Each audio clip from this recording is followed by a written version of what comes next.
This was almost 15 years when I worked for a Fortune 500 company I will call conglomerate. I had been selected, GoMe, to support our division's biggest and most complex client.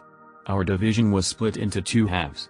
My division, which I'll call Boons, was by far the bigger and more complex side. Within it I supported 15 or so products. The smaller side, which I'll call Doggle, had about 4 or 5 products.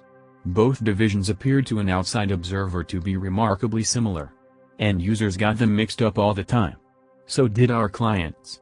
It was like filing a lawsuit in federal or state court. It may look the same, and it often is the same, but there are lots of things that will trip you up if you are not familiar with them. I was very experienced in Boons. In some cases I was our local expert. By sheer necessity I also understand a fair amount of the Doggle's environment, legalities, terms, processes, etc., but I had zero understanding of their applications. I had never used them or even seen them. I had approached my manager about cross-training, but it was something we never got around to. I had plenty to keep me busy, and besides I never interacted with the Doggle's clients anyway, at least not in terms of their products. Clients knew to approach the appropriate representatives most of the time, and would typically understand if they were gently redirected. Then I got a big new client. By chance their enrollment with us happened at roughly the same time that conglomerate rolled out this new idea that we would all work together. We would work as one seamless entity. Every division, and every group within the same division too. I will go to my grave not understanding this edict. It was employed relentlessly in our marketing materials and in our internal cheerleading. For years. Aside from that, nothing else was ever done. At least not at a level where I could see it. It was like a coach showing up before each game to make a passionate speech about trying harder, and then leaving immediately to cruise the streets with the top down. So we all kept on as before, sometimes working well together congenially, sometimes not. I once had a division tell our mutual client that an issue wasn't their problem, and they should call conglomerate. No, you are conglomerate. I don't care that conglomerate bought your company just a scant 3 years ago. You are now conglomerate, just like me. Let's not piss in each other's faces please, at least not in front of the client. But big new client took this to heart.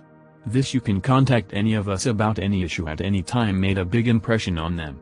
It's one of the reasons why they picked conglomerate as a provider. So they started contacting me about anything.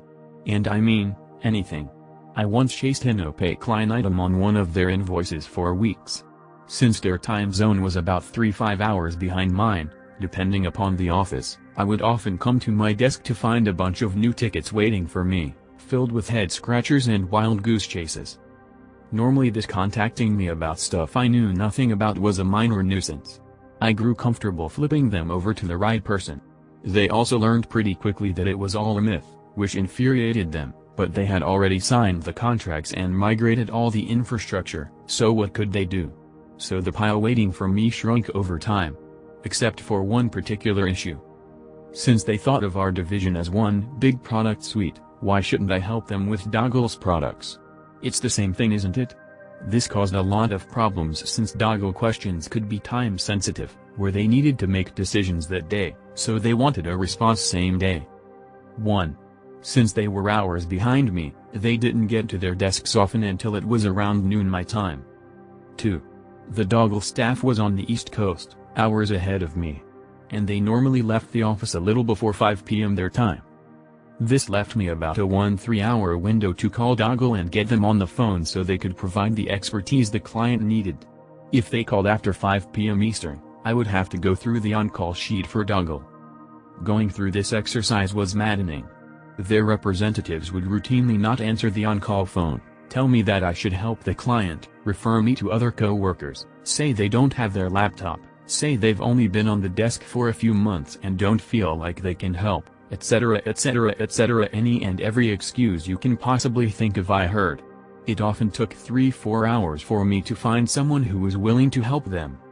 This was particularly frustrating when our operations center would call my on-call phone, just so I could contact Doggle's on-call staff to help the client. That at times would mean I was playing phone tag for hours, from my house, in between trying to look after my kids. There was one person who would actually respond if she was on call, who I will call Tanisha. She too had kids and often took these calls while trying to juggle family life and helping big client. Often she ended up being the person who was finally tapped to help even when she was not listed as the on-call resource. This situation went on for almost a year while I routinely whined to my manager, occasionally commiserated with Tanisha, and also tried to speak with Doggle's support manager. It only took that long for me to realize why the client kept calling me. It was simple. I was answering my phone. Except for Tanisha, no one else was. It was that simple. That was the reason. That epiphany prompted me to send the angriest email I ever sent to any boss. Particularly one I otherwise liked and respected. It began with 72-point font in red capital letters saying, "Can we talk about this please? Do I have your attention?" I said, "Do I have your attention?" And then a long stream of consciousness rant about how Doggle sucks. The manager of their staff should be fired. Tanisha is the only one there worth anything. They should double her pay and fire everyone else. There are no repercussions for Doggle staff blowing off me. Blowing off our client.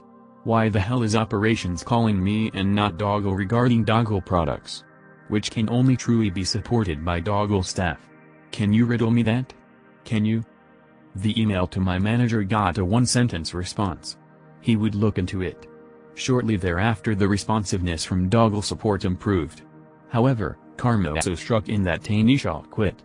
She told me the main reason was because it seemed like she was doing all the work for their team. Which she was. Which pushed her to find a better job. So, believe it or not, big client once again went back to reaching out to me, and telling operations to reach out to me, because the Doggle on-call staff were worthless. Couldn't they talk to Tanisha? No, you can't. So Conglomerate hired someone new, in my time zone, specifically to help support clients further west. Someone who sat next to me at work, knew his stuff, and had a decent work ethic. Yahoo! After that, they stopped calling me. So my manager eventually came through. I had come to respect him and I'm certain he was spitting fire just like I was, behind the scenes though. On the other hand, shortly after all this happened, the manager of Doggle support was promoted. There is no justice. Nothing fancy, minor story that just happened 10 minutes ago. We have a dollar user with a cheap dock and a few-year-old laptop since dollar user isn't working full-time and sometimes from home, you know. Kids and all that. The dock requires an external power supply for the laptop. Anyway, today dollar user is in the office. Gets a pop-up that the internal battery is down to 6% and obviously calls us, which is correct so far. Knowing dollar user and how often they plug in and pull out the cables, my first intention was to ask, check if all cables are correctly set, pushed in. Hint, they were not. So $me asks dollar user to check if the cables are plugged in and if maybe someone pulled the cord, plug out under the table, maybe to charge his phone or so, happened. Dollar user accepts, calls back a few minutes later that everything is as it should be. It's Friday, so I'm in a rather good mood and believe it. Pull out a new charger and start my journey. On location dollar user, saw the new charger and happily accepts the situation and leaves to talk to another colleague. I could hear the chit-chat and, prefer that over users that look over your shoulders.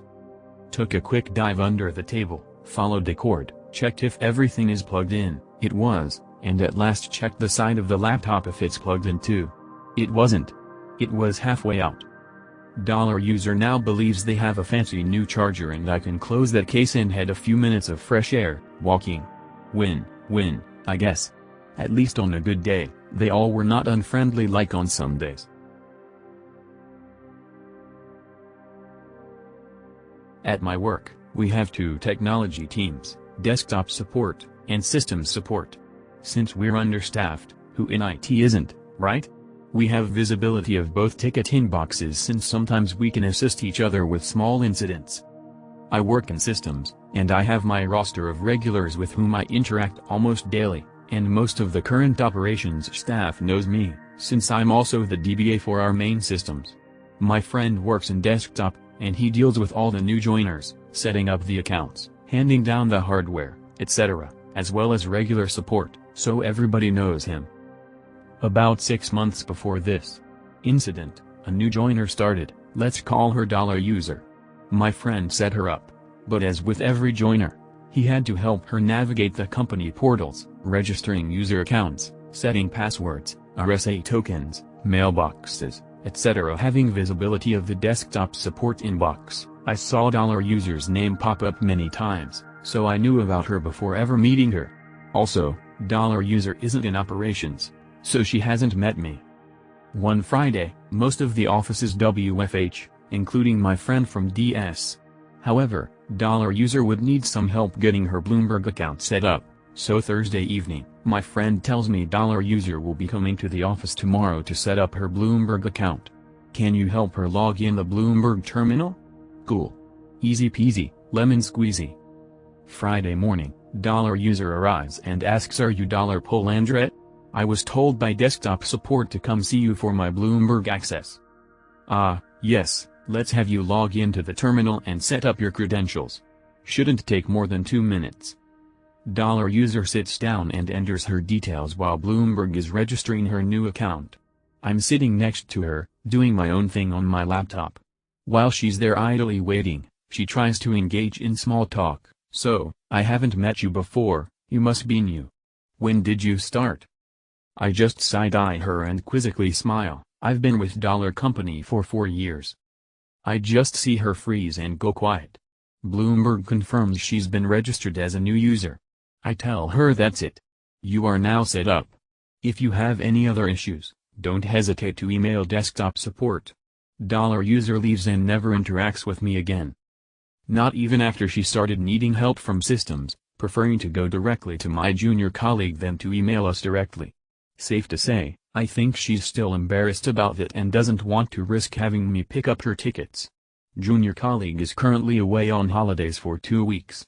$user still refuses to come to me for help. I think she's waiting for junior colleague to return. Oh well,